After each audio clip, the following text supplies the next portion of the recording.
kebetulan sama gelarnya sama-sama MAG, Magister Agama gimana gitu. Nggak apa-apa, saya berani karena dulu sempat bersama-sama. Mudah-mudahan tidak dianggap cangkolan ya, santri-santri beliau. Juga para wakil rektor yang hadir pada pagi hari ini, para sivitas akademik, para dekan fakultas di dalam naungan Universitas Nurul Jadid, para pimpinan lembaga, pimpinan yayasan, seluruh dosen, para mahasiswa, mahasiswi, adik-adik semuanya, alhamdulillah pagi hari ini saya mendapatkan kehormatan untuk berbicara di hadapan keluarga besar Universitas Nurul Jadid untuk menyampaikan kuliah tamu dengan tema yang saya kira itu dibuat-buat gitu lah, dibikin-bikin supaya gawat gitu ya.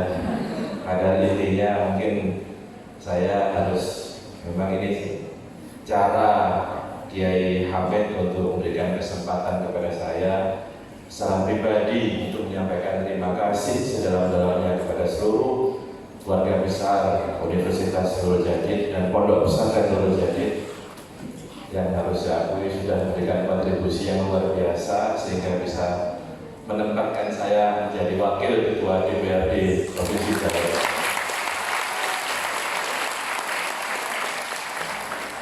Ini suatu kehormatan menurut saya, dan santri itu kalau sudah diberi kehormatan maka harus mendapatkan, harus berikan balasan kehormatan yang tidak boleh setimpal, harus lebih baik.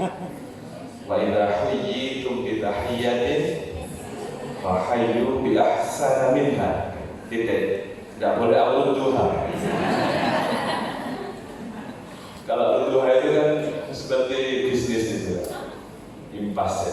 Jadi saya terima kasih kepada Pak Hamid dan seluruh keluarga besar Universitas Nurul Jadid dan para santri, para ustadzah yang sudah memberikan kontribusi yang luar biasa, dan mudah-mudahan saya termasuk kelompok yang dikatakan dalam beberapa qaulus sahabat atau beberapa hadis termasuk kelompok yang sedikit, karena di era yang penuh dengan fitnah ini ada dua kelompok banyak yang besar dan ada kelompok yang kecil yang sedikit.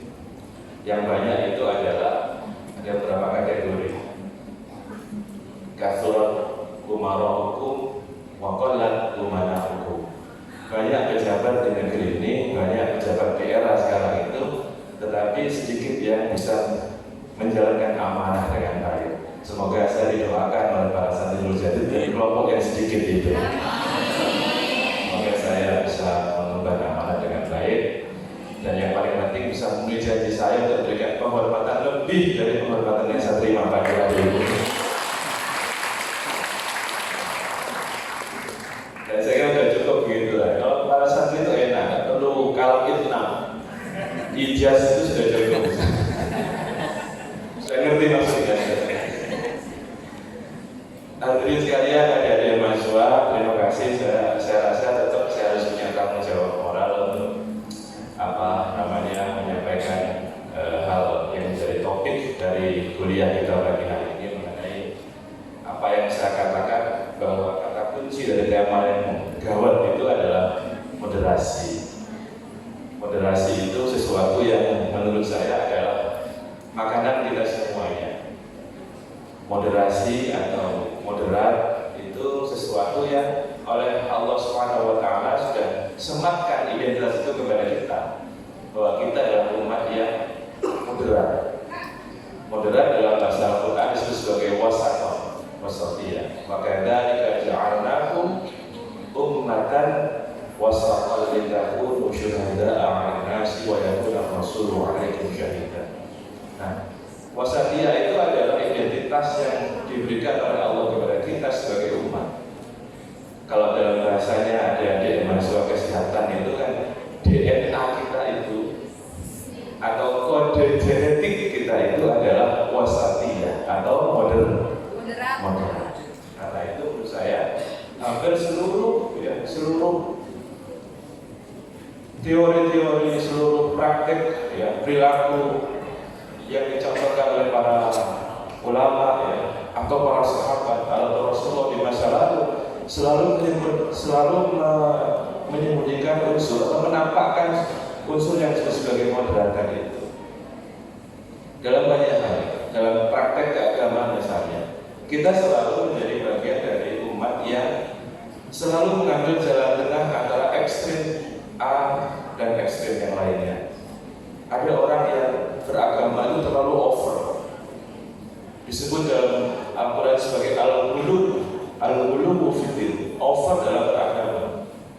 Bahasa anak muda, keranjingan di dalam beragama misalnya. Tapi kemudian ditegur oleh Rasulullah ketika menghadapi sahabat yang terlalu over dalam beribadah, terlalu berlebih-lebihan dalam ibadah. Lalu dalam salah satu hadis, saya yakin para santri pasti ingat, Rasulullah pernah mengatakan bahwa saya ini orang atqakum lillah, saya ini orang yang paling bertakwa kepada Allah dibandingkan dengan kalian semua. Wa akhsyakum lahu, yang paling takut kepada Allah. Walakini, tapi saya puasa. Wa uftiru, saya juga tidak puasa. Jadi tidak selalu puasa terus-menerus. Wa usalli, saya juga sholat. Wa aqulu, saya juga tidur.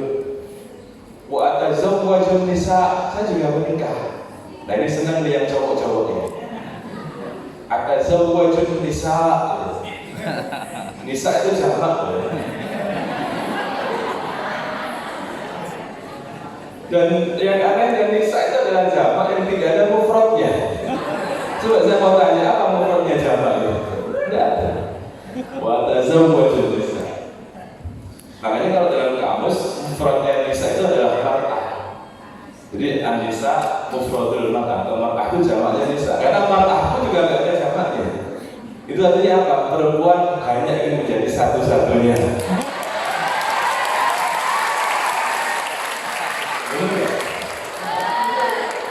Kalau imro'ah ada, imro'atani, imro'ah gitu kan. Kalau mar'ah itu nggak ada jamaknya, coba cari. Makanya saya benar ya. Berarti perempuan itu hanya ingin menjadi kamulah satu-satunya. Nah, jadi biasanya intermezzo saja nih. Ada teman saya itu Pak Samsuri itu lagi kawan.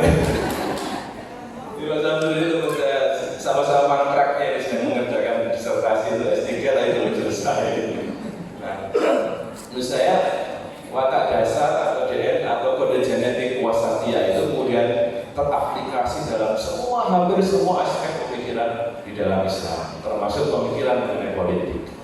Saya senang saya berbicara mengenai moderasi pemikiran politik di dalam Islam, karena memang itu adalah saya gambarkan sebagai suatu hal yang memang menjadi ciri khas kebangsaan kita, ciri khas pemikiran kita dalam banyak aspek. Nah, kalau misalnya kita kembali kepada politik Islam, maka mau nggak mau ya kita harus kembali pada sumber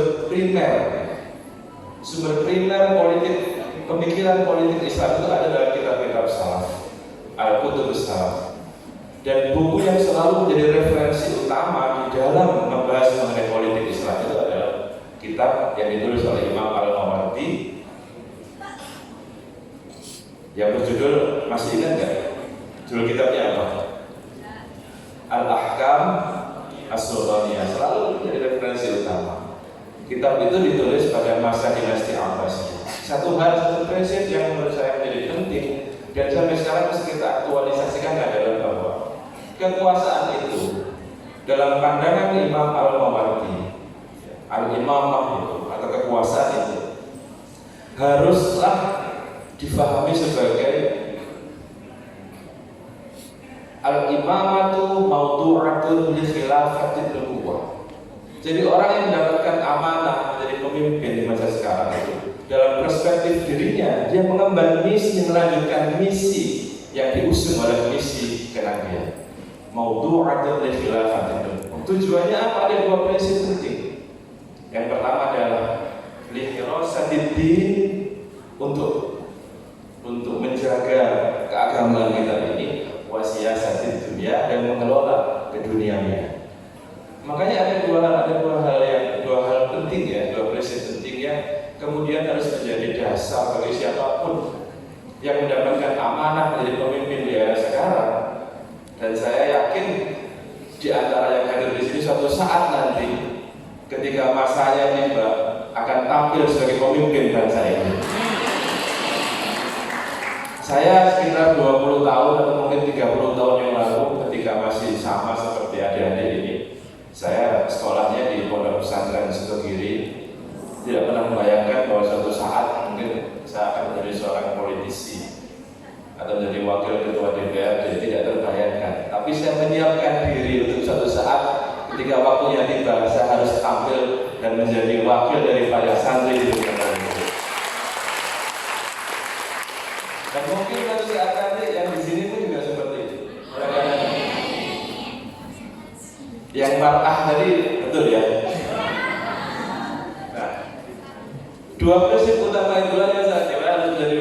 Kalau kita tarik suatu inti dari pandangan-pandangan klasik Imam Al-Mawardi adalah bahwa kekuasaan itu tidak boleh hanya mengambil satu unsur saja,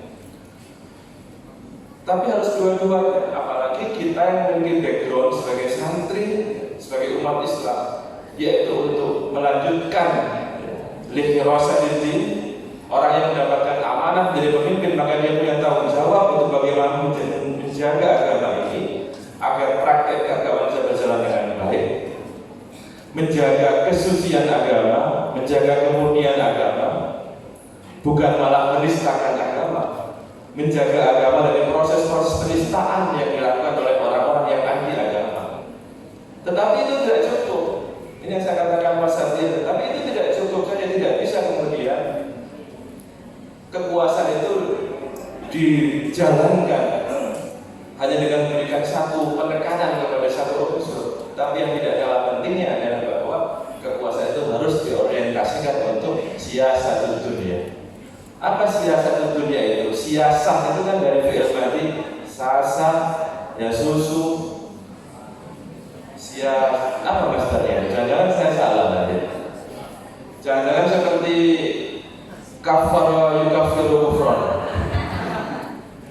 Pernah ceramah itu kafara yukaffiru kufran itu. Sasa ya susu itu mengendalikan. Jadi kalau sais, makanya dalam Indonesia kan kita namanya sais pedati, orang yang mengendalikan pedati. Maka siasat dunia itu adalah orang yang bisa merumuskan polisi-polisi kebijakan-kebijakan untuk mengendalikan hal yang bersifat duniawiyah ini. Karena kehidupan kita kan bukan semata-mata kehidupan ukhrawi, tapi juga kehidupan duniawi.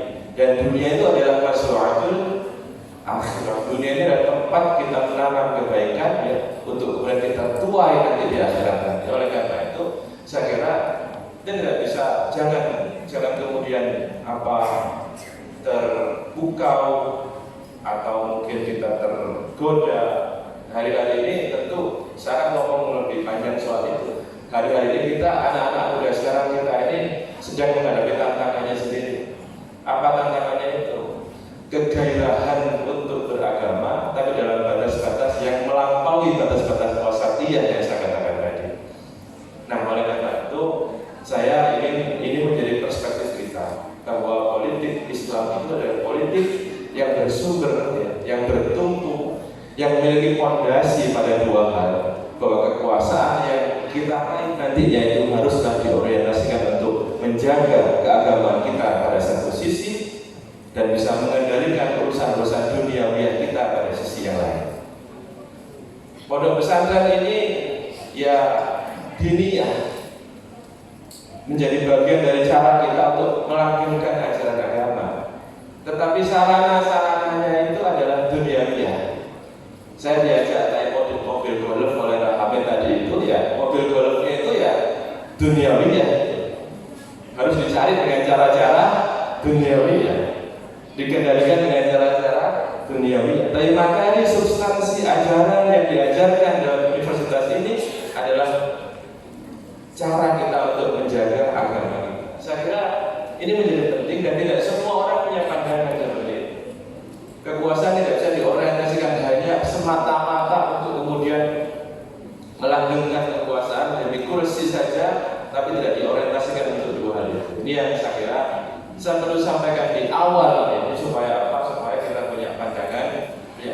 perspektif yang sama mengenai politik Islam.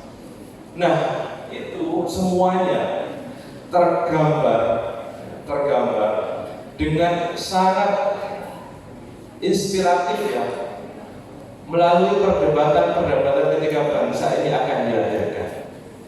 Saya yakin adik-adik mahasiswa membaca bagaimana kronik perdebatan yang dilakukan oleh founding fathers dalam sidang-sidang BPUPKI maupun PPKI. BPUPKI itu adalah Badan Persiapan Usaha-Usaha Kemerdekaan. Singkatnya benar nggak? Nanti kalau salah saya didebat nanti. BPKI itu singkatan dari Panitia Persiapan Kemerdekaan Indonesia. BPUPKI itu Badan Penyelidik Usaha-Usaha Persiapan Kemerdekaan Indonesia. Itu ada 69 orang anggotanya, ditambah 7 orang dari Jepang. 69 orang itu 35 orang diantaranya adalah wakil-wakil umat Islam. 34 orang diantaranya adalah wakil-wakil yang kemudian dianggap sebagai wakil dari kelompok nasionalis, golongan nasionalis, golongan agama dan golongan nasionalis. Golongan agama pasti orientasinya adalah Hirosatuddin, dan itu tergambar dari bagaimana Kiai Abdul Wahid Hashim. Banyak tokoh-tokoh agama di situ yang memperdebatkan mengenai konsep negara pada saat itu. Ada Kiai Wahid Hashim, Kiai Mashkur Singosari, ada Kiai dari Jawa Barat, Kiai Ahmad Sanusi, Kiai Abdul Halim yang sekarang dijadikan sebagai nama bandara di Jawa Barat, Majalengka, yang sepi itu. Sepi bukan karena corona, karena memang tidak ada penumpangnya di situ. Pokoknya dipindah, dibikin bandara yang besar di Majalengka, namanya Bandara Abdul Halim, tapi nggak ada penumpangnya di situ. Ada Ki Bagus Hadi Kusumo dari Muhammadiyah, ada Kiai Mas Mansur, ada AR Baswedan, kakeknya Gubernur Anies Baswedan. Semuanya mereka sebagian besar dalam para ulama yang lahir dalam tradisi pesantren, dan mereka belajar di Timur Tengah. Ki Haji Agus Salim juga belajar di Timur Tengah. Yang dibaca apa? Al-Ahkam Sultaniyah. Di satu sisi para founding father yang nasionalis, mereka sekolahnya di Belanda, di Utrecht, di Rotterdam, di Leiden. Mereka baca buku Nation in Waiting at National. Mereka nggak belajar mengenai Al-Ahkam Sultaniyah, mereka belajar Nation in Waiting yang ditulis oleh National Philosopher dari Prancis. Lalu mereka bertemu di sidang-sidang BPUPKI. Karena itu saya ingin kalau bisa ada perpustakaan di sini itu mendapatkan buku bagaimana perdebatan ideologis antara founding father, bagaimana meramu antara semangat keagamaan dan nasionalisme. Lalu jadilah Indonesia ini. Oleh karena itu Indonesia adalah garis tengah dari dua ekstrim yang keras, yaitu ekstrim yang ingin menjadikan Islam sebagai dasar negara, yang itu kemudian secara formal harus diterapkan, dan kelompok yang lain yang dididik dalam tradisi akademik Barat yang ingin menjadikan Indonesia sebagai negara sekuler. Oleh karena itu, kalau misalnya dikatakan sekarang banyak jargon-jargon NKRI harga itu karena benar-benar bisa menyemangati. Mereka merasakan, menjiwai bagaimana begitu peliknya perdebatan yang terjadi ketika para founder kita itu meramu, menyatukan antara dua kutub pemikiran yang saling bertolak belakang itu. Dalam negara sekuler tidak dikenal namanya agama itu. Di Amerika, di Inggris, di negara-negara Eropa, jangan bayangkan setiap kali pertemuan dibuka dengan Assalamualaikum warahmatullahi wabarakatuh. Tidak ada. Karena agama tempatnya di wilayah private, di wilayah yang bersifat pribadi. Jangan bayangkan di akhir pertemuan nanti misalnya upacara gitu ya, mari kita tutup dengan doa dan mohon izin saya akan memimpin dengan cara agama Islam. Itu nggak akan ada di Capitol Hill, di gedung DPR-nya Amerika, itu nggak ada. Kenapa? Karena dalam pandangan Barat, sekuler itu agama tidak boleh masuk pada wilayah publik. Kalau di sini, jangan macam-macam ya. Assalamualaikumnya nggak bener aja, langsung audien bisa bubar ya. Assalamualaikum warahmatullahi misalnya gitu. Jadi memang ini adalah satu konsep yang sangat wasatiyah itu adalah DNA kita, kode genetik kita itu. Bagaimana meramu antara dua ekstrem yang begitu keras dalam satu jalinan, dan akhirnya saya sangat suka sekali dengan kata-kata Bung Karno yang mengatakan bahwa Indonesia adalah tempat di situ nanti akan tumbuh subur semua keyakinan, semua agama, semua budaya, semua kultur. Dan kita yang terlibat dalam proses itu, atau kita ini ya, yang guru-guru kita, atau mungkin nenek moyang kita, atau mungkin kakek kita menjadi bagian dari proses bagaimana mendirikan bangsa ini, pasti akan merasa bahwa kalau sampai ada yang berusaha mengkoyak-koyak bangsa ini, maka NKRI adalah harga. Nah, mereka yang tidak punya genealogi sejarah, tidak punya ikatan sejarah apapun dengan proses kebangsaan kita ini, maka dengan mudahnya mengatakan bahwa ini tidak ada dalam agama, ini adalah buhut, ini adalah macam-macam. Karena merasa tidak memiliki bangsa ini. Ini yang menurut saya harus saya sampaikan, supaya apa? Supaya wasatiyah benar-benar menjadi dasar bagi kita. Ya. Wasatiyah menjadi cara jauh namanya, cara pandang kita dalam memahami politik di Indonesia. Dan hadirin sekalian yang saya hormati, ini yang saya katakan bahwa kita hari-hari ini tentu tantangannya berbeda. Tantangan di masa lalu, di masa ketika masa-masa sebelum kemerdekaan atau masa-masa ketika menjelang kemerdekaan, tentu tantangannya berbeda. Dan masa-masa sekarang, masa-masa sekarang ini masa-masa ketika kita berhadapan dengan berubahnya secara drastis segala macam standar keilmuan, standar etika, standar moral. Dengan standar etika saja misalnya, saya sering guyon sama teman-teman saya. Kalau dulu kita mau nyapis ke kiai kita itu ya, mau datang ke kiai, kita datang ke dalamnya, iya benar? Ya. Kita tunggu sampai beliau keluar. Berani nggak kita ketuk pintunya? Ya. Nggak berani. Sekarang ini mahasiswa itu kalau mau ketemu kiainya, kiai di rumah jam berapa? Saya mau konsultasi soal tesis.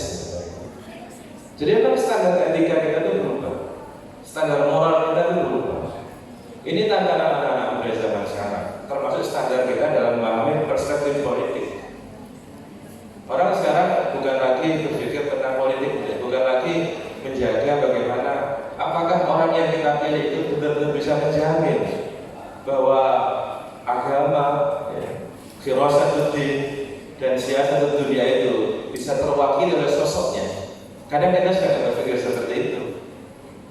Dalam politik kita sekarang ini ya karena benar-benar liberal, karena benar-benar bebas, itu yang dipikirkan bukan soal firasatuddin atau siasat dunia, tapi yang dipikirkan bagaimana apakah kandidat itu bisa memberikan kita uang saku yang banyak di kantong kita.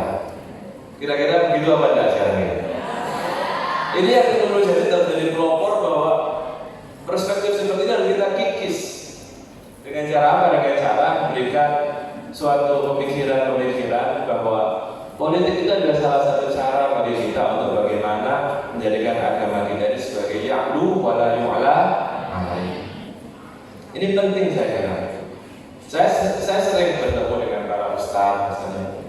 Kaidah-kaidah fikih ini dirubah sekarang. Dulu itu kan al-hukmu yaduru ma'a illatihi wujudan wa adam. Sekarang ya al-hukmu yaduru ma'a ujratihi qillatan wa kasratan. Ini guyonannya para ustaz begitu. Jadi betapa hari-hari ini kita dihadapi pada tantangan yang luar biasa besar, bahwa berubahnya standar etika, standar moral yang bersumber pada tidak terfilternya semua sumber-sumber yang kita hadapi. Mungkin 20 tahun yang lalu ketika kita masih, atau 30 tahun yang lalu ketika saya masih menjadi santri, masih sekolah di madrasah, di pondok pesantren, sumber pengetahuan kita tidak terlalu banyak. Sumber pengetahuan kita itu hanya paling bisa dihitung kalau tidak orang tua yang berguna.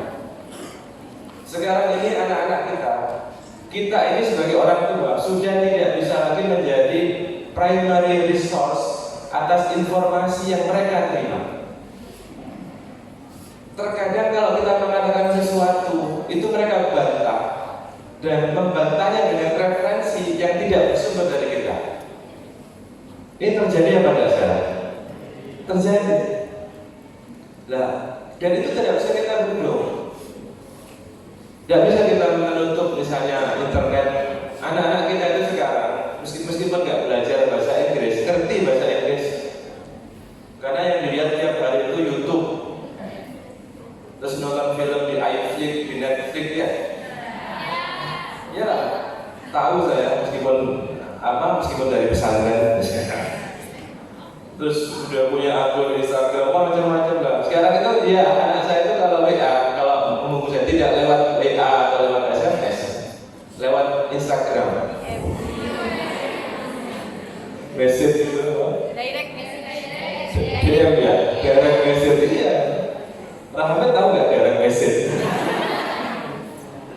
Nah, ini tantangan kita semuanya. Oleh karena itu maka saya kira pesan kita nggak bisa menolak modernitas. Kita tidak bisa menolak yang namanya liberalisme, modernitas, karena memang ini adalah efek dari globalisasi. Dunia kita sudah semakin tersatukan oleh media yang namanya internet ya. Oleh karena itu maka sumber-sumber kebenaran itu mesti kita verifikasi. Nah, tugas kita, tugas para santri termasuk adik-adik semuanya itu adalah bagaimana menjelaskan kepada dunia bahwa setiap modernitas itu selalu membawa dua sisi. Ini yang saya katakan juga model wasatiyah dari itu. Modernitas selalu datang ke kita dengan membawa dua sisi baik dan sisi negatif. Sisi baiknya apa? Sisi baiknya adalah kemajuan high-tech. High-tech kalau ini tidak bisa kita tolak. Kita mesti harus menjadi orang yang benar-benar aware terhadap teknologi tinggi. Tanpa teknologi tinggi mungkin kita tidak bisa memberikan atau menyampaikan materi-materi pelajaran dengan cara yang canggih. Mungkin kita masih pakai speaker ala di toa itu, atau mungkin ruangan ini masih dipenuhi dengan kipas angin karena tidak ada AC kan ya. Tinggal yang belum ada itu liftnya kan. Iya tadi maaf ini belum ada liftnya, ada olahraga ya. Nah, sisi baiknya adalah high technology, modernitas dengan membawa high technology kepada kita nggak bisa tentu, nggak bisa kita tolak. Salah satu produk high tech itu apa? Ponsel misalnya, atau televisi. Ponsel, mana ada anak sekarang nggak punya ponsel? Semuanya punya HP. Iya apa enggak? Ya. Yang kadang-kadang tidak punya itu kan pulsanya. Jadi kalau HP semua punya. Yang nggak punya itu data. Kadang-kadang HP-nya dua tapi nggak bisa beli pulsa. Itu sudah fenomena dunia modern itu. Mobilnya bagus tapi nggak kuat beli bensin, itu biasa-biasa. Atau nggak kuat beli etol, itu udah biasa. Itu fenomena modernitas seperti itu. Nah, sisi baiknya tentu nggak bisa kita tolak. Tapi sisi buruknya, ini yang mesti kita filter betul. Apa sisi buruknya itu? Di antaranya adalah apa yang kita sebut sebagai lifestyle, gaya hidup. Kalau cuma gaya hidup yang bersifat fisikal saja, itu oke, tidak masalah. Kalau hanya model rambutnya sekarang itu belah tengah gitu kan ya, atau pakai model Netflix, ini nggak apa-apa, itu hanya soal fisik. Tapi yang membahayakan bagi kita itu adalah sisi buruk yang dibawa oleh modernitas yang bersifat nilai-nilai, prinsip-prinsip. Sekarang itu anak-anak kita, anak-anak muda kita itu atas nama human right, atas nama hak asasi manusia, lalu menganggap bahwa LGBT itu sesuatu yang biasa-biasa saja. Itu kita rasakan seperti itu. Banyak tokoh-tokoh kita di media massa kan, di televisi, LGBT itu bukan bagian dari penyimpangan. Coba kita uji, apakah LGBT itu kita hormati sebagai bagian dari hak asasi manusia atau harus kita tolak? Bagaimana cara menolaknya secara akademik? Nikah. Secara akademik kita mesti tolak. Dalam perspektif santri kita mesti tolak. Kenapa? Karena di dalam agama kita, dalam struktur agama kita, dalam filsafat hukum kita itu ada yang namanya maqasidus syariah. Ini Pak Samsuri ini ahlinya ya. Maqasidus syariah itu tujuan-tujuan kita bersyariat ini. Prinsip yang paling penting dari maqasidus syariah itu ada 5. Hifdzul din, hifdzul nasl, hifdzul akal, hifdzul mal, dan lain sebagainya. LGBT itu harus kita tolak karena dia bertentangan dengan prinsip yang kita sebut sebagai hifdzul nasl. Jadi kita mesti menjaga hal-hal yang berorientasi bahwa hak-hak reproduksi umat manusia itu terjamin dengan baik. Karena itu kan sempat ramai dulu kan, PKB itu haram. Kenapa? Karena bertentangan dengan hifdzul nasl. Kalau LGBT ini bukan cuma bertentangan, tapi melawan. Masa laki-laki bisa ambil anak? Perempuan sama perempuan punya anak apa enggak? Jadi kalau orang melegalkan LGBT sama dengan menentang prinsip yang paling penting dalam maqasidus syariah, yaitu hifdzul nasl. Itu cara orang akademis melawan pikiran-pikiran modern. Nah, ini saya kira tantangan kita semua, tantangan Unuja terutama karena tidak banyak pesantren yang memiliki universitas. Tantangan Unuja adalah bagaimana meraktualisasikan pikiran-pikiran Islam yang moderat itu ya dengan cara pandang yang bisa diterima oleh masyarakat modern. Kalau kemudian didalilkan macam-macam, saya kira kita akan susah untuk diterima oleh common sense masyarakat yang publik yang terbuka seperti sekarang ini. Juga hal-hal yang menurut saya penting adalah bagaimana kita mereaktualisasikan prinsip-prinsip ajaran kita itu ke dalam satuan-satuan unit program atau policy kebijakan yang nantinya akan diambil oleh pemerintah. Saya pernah terus terang ini agak misalnya agak revolusioner misalnya. Bagaimana cara kita melawan orang-orang yang dikit-dikit teriak takbir, Allahu Akbar, lalu menggoda kita dengan kita harus mendirikan negara syariat, semuanya dilabeli syariat.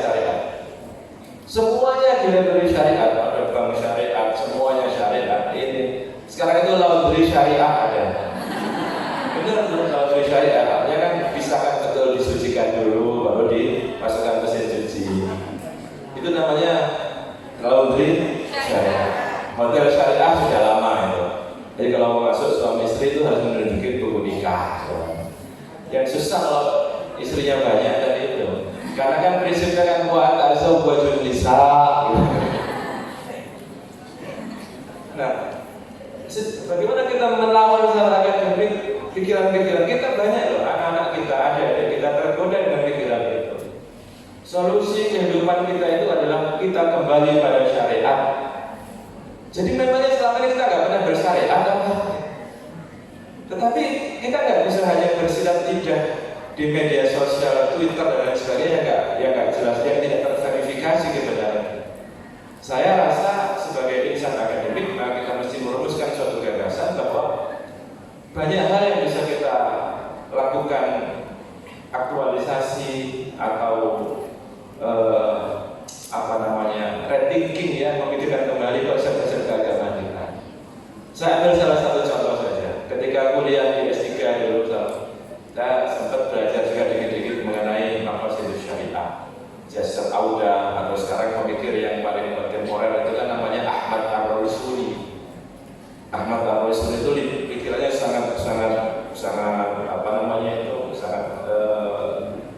sangat adaptatif dalam perkembangan zaman.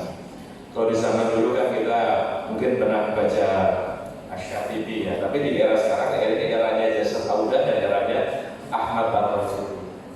Ketika kita misalnya hifdzun nafas, kita kembali pada maqasidus syariah, hifdzun nafas misalnya. Hifdzun nafas itu gimana sih implementasinya dalam fikih-fikih klasik kita? Dalam fikih klasik kita, cara kita menjaga jiwa itu dengan paling hanya muncul dalam kitabul jinayat saja. Hanya pada bab jinayat, hanya masalah pidana ya. An-nafsu bin nafsu, orang kalau membunuh harus dibunuh. Wal ainu bil aini, wal anfu bil Warrosu ziyadah. Kata siapa itu? Warrosu ziyadah. Tapi di era sekarang itu tidak cukup. Hifdzun nafas itu adalah menjaga kelangsungan kehidupan umat manusia. Itu mesti ditafsirkan ulang pada sektor-sektor, pada hal-hal, pada bidang-bidang, tema-tema yang berkaitan dengan kehidupan kita. Contohnya, air itu adalah sumber kehidupan. Maka setiap upaya untuk menjaga kelestarian air, kelestarian sumber-sumber air, untuk menjamin bahwa umat manusia setelah kita masih terjaga kehidupannya, itu adalah bagian dari cara kita untuk hifdzun nafas. Karena air sumber kehidupan. Wa ja'alna minal ma'i kulla syai'in hayy. Dan ada dalam Al-Quran. Di fikih klasik kita hampir-hampir tidak ada apakah menjaga air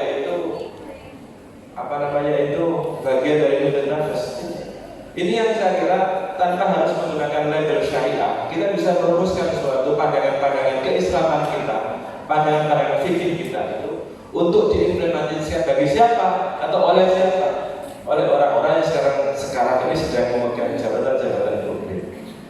Dan kita mesti beruntung bahwa pemimpin kita khususnya di Jawa Timur ya, gubernurnya berasal dari kita, bagian dari keluarga besar kita, yaitu keluarga besar Nahdlatul Ulama. Beliau ini ketua muslimat, nggak tahu berapa periode ini, kayaknya sampai seumur hidup nih kayaknya.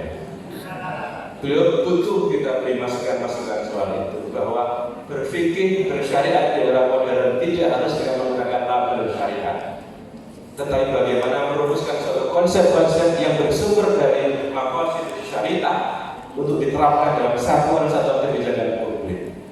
Oleh karena itu, misalnya ada diajak misalnya reboisasi, menanam pohon di jalan apa, atau kita melindungi, melestarikan sumber daya air kita di sungai mana, kita bersih-bersih air. Jangan dipahami sebagai kampanye politik, tapi itu bisa dipahami sebagai bagian dari cara kita menjaga kelangsungan alam, karena alam inilah yang nantinya akan menjamin kehidupan umat manusia di era setelah kita nanti. Setuju ya? Setuju. Ini pandangan progresif saya kira.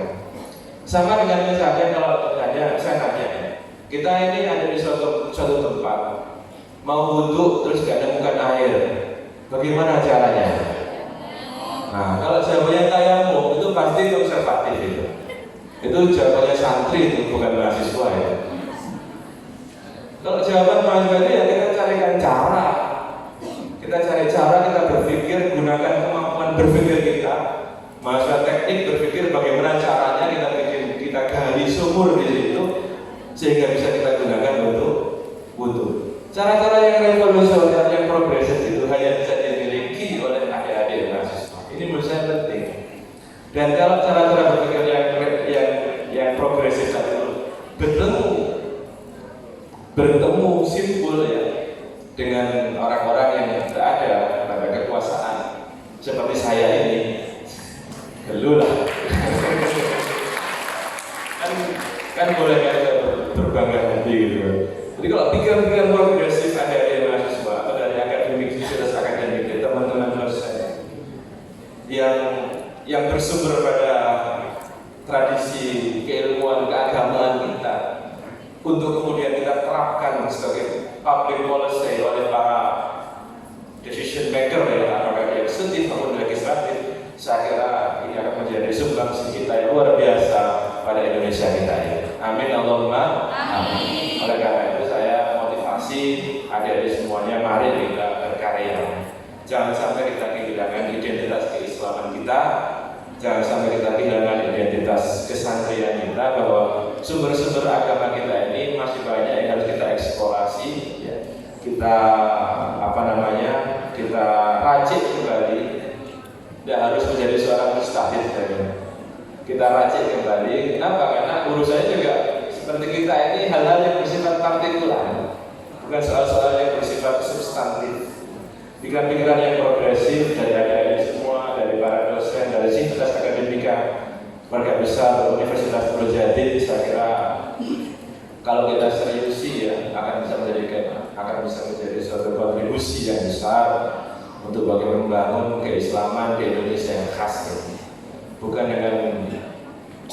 dengan apa latah, sehingga kita masuk dalam kategori al-ghuluwu fiddin, tetapi kita juga jangan terseret oleh zaman supaya dianggap modern, maka kita berpikir sok liberal lalu kita identitas kita. Tapi menurut saya masih banyak satu khazanah pikiran yang kita cari dari sumber-sumber referensi para ulama di masa lalu, kita aktualisasikan sekarang, dan insya Allah kalau itu bisa kita kembangkan akan menjadi sumbangan yang genuine, yang asli, yang murni, yang lahir, yang bersumber dari tradisi intelektual Pondok Pesantren Salaf. Amin Allahumma amin. Saya kira sudah tidak bisa saya ngomong lagi, sudah habis ini lah, karena saya bukan pembalik lah, bukan kiai juga ini. Jadi menurut saya itu pandangan saya. Saya rasa sebagai suatu sumbangan pemikiran saya, ya itulah yang saya lakukan, dan saya sangat senang misalnya ada feedback dari teman-teman semuanya. Saya berharap pertemuan ini akan menjadi pertemuan yang nanti akan memberikan kontribusi pemikiran bagi kita untuk membangun suatu moderasi pemikiran politik Indonesia yang diterapkan nanti pada public policy oleh para decision maker. Saya kira itu. Wa'alaikumsalam wallahul muwaffiq ila aqwamit thoriq. Wassalamualaikum warahmatullahi wabarakatuh.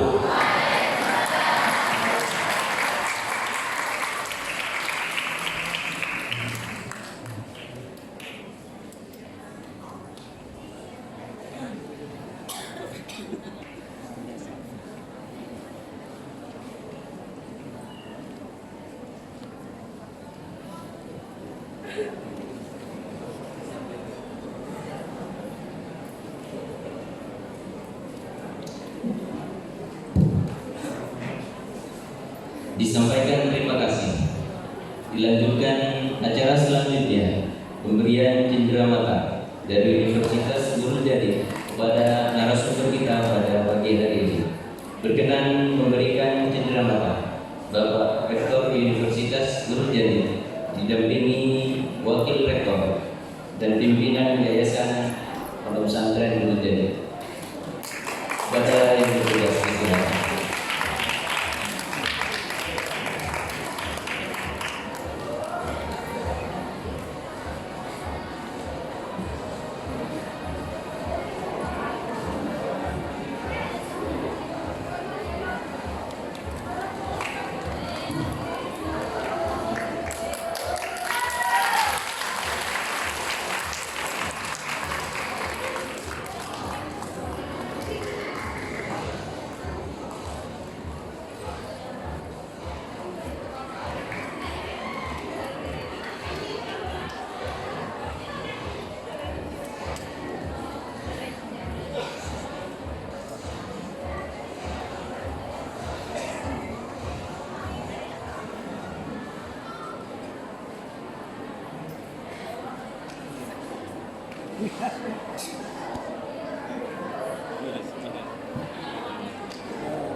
Bapak Ibu hadirin mahasiswa-mahasiswi Universitas Nurul Jadid, selanjutnya kami buka sesi dialog. Mohon kepada seluruh peserta yang ingin menanyakan materi yang kami sampaikan oleh beliau, kami persilahkan 2 orang untuk putra dan 2 orang untuk putri. Silakan bisa ke depan.